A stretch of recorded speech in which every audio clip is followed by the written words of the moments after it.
বাংলাদেশে নতুন একটা গান এসেছে, গানটা কাকে নিয়ে গেয়েছে শুনে যান না। মাশাআল্লাহ, তার কণ্ঠটা অসাধারণ, কথা আর সুর দিয়েছেন ইথন বাবু। ভালো লাগলে গানটা এবং ভিডিওটা শেয়ার করে সবার মাঝে ছড়িয়ে দেন। তারেক রহমান আসছে দেশে, ভাবছে জনগণ। তারেক রহমান আসছে দেশে, ভাবছে জনগণ। সবাই মিলে দেশ গড়ব, এটাই মূলধন। ফেব্রুয়ারির প্রথমার্ধে দেশে ভোট হবে বলে চায়ের দোকানে সকালে বিকেলে ভোটের গল্প চলে। 31 দফার আলোচনা আজ চায়ের গরম কাপে। 15 বছর দেয়নি ভোট, খুনি হাসিনার চাপে। জুলাই আগস্ট গণ অভ্যুত্থান পালন করলো সবাই, এখনো দেখি এদিকে ওদিকে মানুষ হচ্ছে জবাই।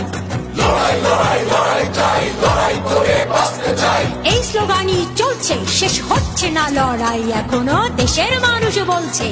দিল্লির বুকে পাটি পেতে বসে আছে খুনি হাসিনা, নির্লজ্জ তার সন্তানেরা লজ্জায় আর বাঁচি না। মানুষ মেরে রক্ত খেয়ে দাসী হয়েছে দিল্লি, খবর নেয় মাঝে মাঝে ফোনে রেখে যাওয়া সব বিল্লি। কিছু এমপি আর মন্ত্রীরা আছে বন্দি জেলের ভেতর, চেহারা দেখলে মনে হয় যেন বন জঙ্গলের ইতর। উপদেষ্টাদের ইচ্ছে মতো চলছে এই দেশ, তাদের ইচ্ছে পূরণ করে দিচ্ছে যে আদেশ। তাদের কাকু হাসিনা আপু সবাই থাকেন বিদেশ, আহা মোবাইল ফোনের ভিতর দিয়ে এখন